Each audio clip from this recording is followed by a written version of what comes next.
What's up, everybody? I'm back, and my name's Erin, and I'm back with our Generation 412 highlights. I'm gonna be pretty brief today. I just want to let you guys know that we are gonna postpone our Bible study until the fall, but don't you fret, because this summer we have so many great things planned. So be on the lookout for all of the amazing things that we have coming up, because we want to see you there, because we want to fellowship and see what you've been up to.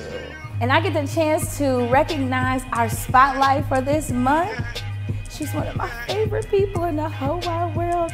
I held her in my arms, but not really. But it's Juliette Streeter. She's a second-year junior at Bowling Green. Her major is psychology with a minor in Spanish, and she's going to be telling us how she has empowered to endure.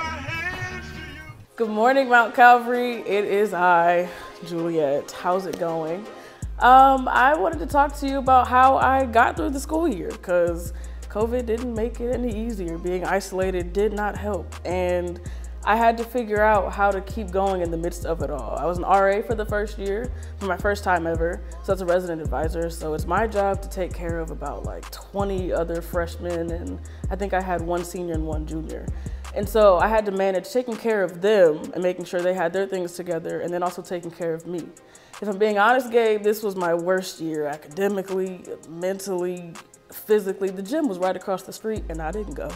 It just all the way around, I did not do what I knew I was supposed to be doing. And so I had to figure out, well, why is everything going the way it is? And we're gonna go back to that spiritually part. I was not doing what I was supposed to be doing with God. I was not spending time, I was not reading my word, I wasn't doing anything.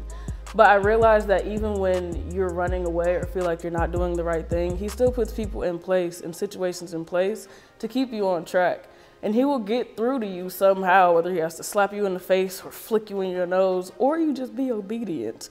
I recommend obedience, because that's the best way to go, the easiest way to go. I remember my mom always telling me that as believers, our lessons are a lot harder to learn when we're disobedient to God.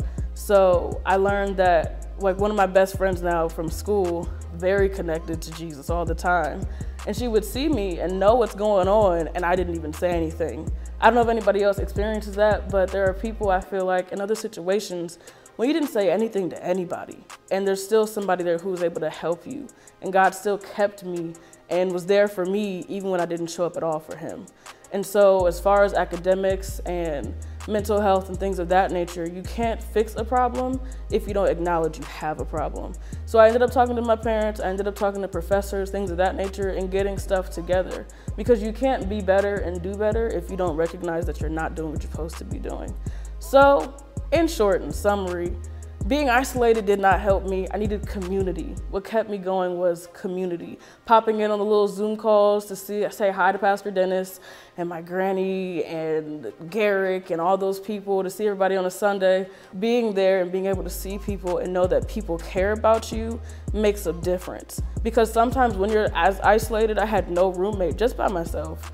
You sometimes forget that there are people who are there for you. So I recommend trying to reach out to the people who you might feel like are too busy for you. Reach out to God. He's still there. He never went anywhere. It might feel that way, but He's always been there, because I'm still here. And I feel like that's better than nothing.